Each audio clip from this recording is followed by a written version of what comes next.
नमस्कार, आप देख रहे हैं NBC 24। मैं हूं आदेशपुरी। बिहार में मेडिकल परीक्षा जो है वो शुरू से विवादित रही है, लेकिन आपको बताएं कि बिहार में जो विवाद जो है वो मेडिकल परीक्षा में एंट्रेंस को लेकर ज़्यादा रहा है। शुरुआत से ही लोगों की चाहत ज़्यादा रही कि हम मेडिकल पढ़ाई करें। गार्जियन का भी बड़ा शौक़ रहा कि मेरे बच्चे जो हैं वो मेडिकल की पढ़ाई करें। लेकिन आपको बता दें कि ये रोग जो है एंट्रेंस के बाद अब विभिन्न ईयरली एग्जाम में भी पहुंच चुका है और खबरें लगातार चल रही है कि BN कॉलेज में एग्जामिनेशन से पहले ही प्रश्न पत्र लीक कर गया था और इसको लेकर जो है दो डॉक्टर जो हैं गिरफ्तार भी हो चुके हैं। लेकिन आपको बताएं कि जैसी खबरें निकल के आ रही हैं उससे देखने के बाद काफ़ी आश्चर्य होता है कि आखिर कैसे कैसे बिहार में लोग डॉक्टर बन रहे हैं। डॉक्टरी का परीक्षा पास करने के लिए वो क्या क्या तिकड़म अपनाते हैं और यही कारण है कि पेट में कभी रुई छूट जाता है तो कभी कैंची छूट जाता है।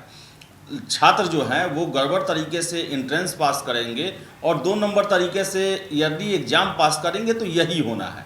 आपको बता दें कि दैनिक भास्कर में एक खबर दिया हुआ है जिसमें एक छात्र जो है गवर्नर को मैसेज करता है एग्जामिनेशन से बहुत पहले कि सुनने में आ रहा है कि सेंटर मैनेज किया जाता है और प्रति पेपर 2000 रुपये लिए जाते हैं, यानी कि 14,000 रुपये दीजिए और मनचाहा सेंटर आपको मिलेगा, वहाँ पर जम के चीट कीजिए और अच्छे अंकों से पास कीजिए। और यह भी प्रश्न किया गया है कि आखिर आर्यभट्ट यूनिवर्सिटी के पास अपना परीक्षा हॉल है, इसके बावजूद भी BN कॉलेज में सेंटर क्यों दिया जाता है, क्यों ऐसे जगह पर दिया जाता है जहां पर विवादित रहता है। इसके अलावा प्रभात खबर की एक खबर है जिसमें यह दिया गया है कि BN कॉलेज के लेडीज़ टॉयलेट से चीट पुर्जे इतने बड़े मात्रा में बरामद हुए हैं जिसे देखकर काफ़ी हैरत हो रहा है कि आखिर ये परीक्षा बिहार में कैसे चल रहा है, कैसे लोग जो है यहाँ पर मेडिकल पास कर रहे हैं और कैसे कैसे लोग डॉक्टर बन रहे हैं। आपको विस्तार में बताते हैं। विस्तार में दिया हुआ है कि आर्यभट्ट विश्वविद्यालय की तरफ से आयोजित MBBS की परीक्षाओं में प्रश्न पत्र लीक करवाने का मामला बड़ा है। यह खेल बड़े स्तर पर खेला जाता है, इसका संकेत एक मेल के जरिए भी मिला है।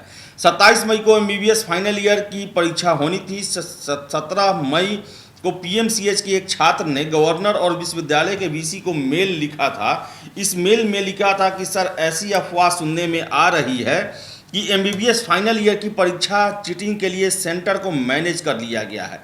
छात्र ओपन बुक मैनर में परीक्षा देंगे। आगे छात्र लिखता है कि सर, ऐसा हर बार होता है और जिस स्कूल में हम लोगों का सेंटर दिया जाता है वहाँ प्रति छात्र 2-2 हज़ार रुपये वसूले जाते हैं। MBBS के एक छात्र को 7 पेपर के हिसाब से 14,000 रुपये देने होते हैं। एग्ज़ाम सेंटर को मैनेज करना कुछ मेडिकों के लिए व्यवसाय हो गया है। मेल लिखने वाले छात्र ने पूछा कि विश्वविद्यालय अपने ही कैंपस में बने परीक्षा भवन में इसकी परीक्षा क्यों नहीं लेता। 25 मई को PMCH के एक और छात्र ने मेल किया था जिसका लबोलुआब यही था। वही आपको बता दें कि मेल में 2016 बैच के PMCH के एक छात्र के बारे में लिखा है कि वह छात्र ही इसका मास्टरमाइंड है। इसके अलावा प्रश्न पत्र लीक करने में 2 डॉक्टर की भी भूमिका संदिग्ध मानी जा रही है। ये दोनों डॉक्टर साल 2017 में गिरफ्तार होकर जेल जा चुके हैं। साल 2017 में NEET UG की परीक्षा का प्रश्न पत्र लीक करने की कोशिश की गई थी। तब पटना पुलिस ने परीक्षा से ठीक पहले कुछ लोगों को गिरफ्तार किया था। 3 मई को BN कॉलेज में PMCH और NMCH सहित राज्य के 5 मेडिकल कॉलेज के MBBS फाइनल ईयर के छात्रों की परीक्षा होनी थी। सर्जरी पार्ट 2 की इस परीक्षा से ठीक पहले पुलिस ने वैशाली के मुकेश को कैंपस से ही गिरफ्तार कर लिया था। मुकेश के पास से पुलिस ने 5 मोबाइल बरामद किए जिसमें 8 सिम लगे हुए थे। मोबाइल में सर्जरी पार्ट 2 का प्रश्न पत्र भी मिला। यह प्रश्न पत्र मुकेश के मोबाइल पर परीक्षा से पहले आया था। छानबीन के बाद NMCH के फाइनल ईयर के छात्र संजय प्रभात को गिरफ्तार किया गया। PMCH और NMCH के कुछ छात्र अब भी पुलिस के निशाने पर हैं। पुलिस का कहना है कि जल्द ही मामले पर कार्रवाई होगी। इसके अलावा आपको बता दें कि MBBS के परीक्षा के अंतिम दिन महिला शौचालय से बड़ी संख्या में चीट पुर्जे मिले हुए हैं।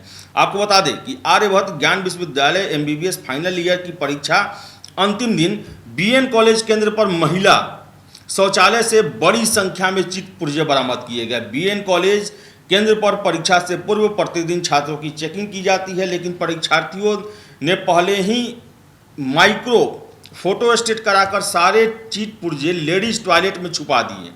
चूंकि लेडीज टॉयलेट में कोई जल्दी जाता नहीं, वहां से सिंक को बंद कर टॉयलेट में प्लास्टिक बैग में भारी संख्या में चीट पुर्जे थे। बार बार छात्राओं के द्वारा टॉयलेट जाने के लिए पूछने पर वीक्षक को शक हुआ। इससे पहले परीक्षा के दौरान प्रश्न पत्र वायरल होने के मामले में 2 छात्रों की गिरफ्तारी हो चुकी है। तो आप समझ सकते हैं कि आखिर परीक्षाओं में क्या चल रहा है। बीपीएससी 67वीं का क्वेश्चन पेपर एग्जामिनेशन से पहले लीक कर जाता है। एमबीबीएस कितना अहम पढ़ाई है। पढ़ाई के साथ साथ ये लोगों के जीवन के साथ जुड़ा हुआ है, क्योंकि इससे बने हुए डॉक्टर लोगों का स्वास्थ्य की देखभाल करते हैं, दवा देते हैं, ऑपरेशन करते हैं, इलाज करते हैं। अगर वो ही गलत तरीके से पास करेंगे तो वो क्या इलाज करेंगे। और एक बड़ा रैकेट बन चुका है जो कि सेंटर को मैनेज करता है। लेकिन सबसे बड़ा प्रश्न ये उठता है कि गवर्नर साहब को चिट्ठी लिखी गई और इस पर कार्रवाई क्यों नहीं हुआ। आखिर आर्यभट्ट नॉलेज यूनिवर्सिटी में एग्जामिनेशन सेंटर है तो वहाँ पर परीक्षा क्यों नहीं लिया जाता है। ये सारे प्रश्न हैं और इसकी गहराई में जाना होगा, जांच करना होगा। लेकिन सबसे बड़ी बात आपको बताएं कि अभी तक पुलिस को ये नहीं पता चला है कि प्रश्न पत्र कहाँ से और किसने लीक करवाया। सबसे पहले कहाँ से ये लिया गया और किसे भेजा गया, ये अभी तक नहीं पता किया गया है। और न ही कार्रवाई से, बिहार पुलिस की कार्रवाई से ये साबित होता है कि वो कभी तक पहुंच भी पाएंगे। आखिर क्या हो रहा है बिहार में कि हर एक परीक्षा जो है विवादास्पद बनते ही जा रहा है। और अगर आप योग्य कैंडिडेट को नहीं चुनेंगे तो कैसे बिहार आगे बढ़ेगा, कैसे विकास के रास्ते पर चल सकता है। यहाँ दरोगा की परीक्षा देख ले, पूरी तरह धांधली होती है, अपारदर्शी तरीका अपनाया जाता है। बीपीएससी में आप देख ले, क्वेश्चन आउट हो जाता है। ऐसे ऐसे कैंडिडेट इंटरव्यू दे रहे हैं जिसे मौलिक जवाब नहीं पता है, प्रश्नों के जवाब नहीं पता है, जिस सब्जेक्ट से वो एग्जाम दे रहे हैं। एग्जाम से पहले क्वेश्चन पेपर वायरल हो जा रहा है। एग्जाम को लेकर तरह तरह के आरोप लगे हुए हैं। इसी तरह देख ले, बिहार सिपाही की परीक्षा हो, टीचर की परीक्षा हो, सभी जगह गड़बड़ी हो रहा है। और मेडिकल जो कि लोगों के स्वास्थ्य से जुड़ा हुआ है, पहले तो हम लोग एंट्रेंस में सुनते थे कि सेटिंग गेटिंग होता है, लेकिन स्थिति है कि हर एक ईयर के एग्जाम में, हर एक पेपर में चीटिंग हो रहा है और इसके लिए सेंटर मैनेज किए जा रहे हैं। प्रश्न पत्र पहले ही वायरल हो जा रहा है। तो काफी अफसोसजनक है और ये बिहार के लिए तबाही लाने वाला है। जैसी व्यवस्थाएं बन चुकी है, ये बिहार को कभी भी विकास के पटरी पर नहीं चलने देगी, विनाश के पटरी पर ही ले जाएगी। तो अभी से भी समय है, समझ जाएं और ऐसी गतिविधियों पर रोक लगाएं। और जो भी इसमें संलिप्त हैं या बढ़ावा देते हैं उनको सख्त से सख्त सजा दी जाए। तो फिलहाल इस वीडियो में इतना ही। बहुत बहुत धन्यवाद।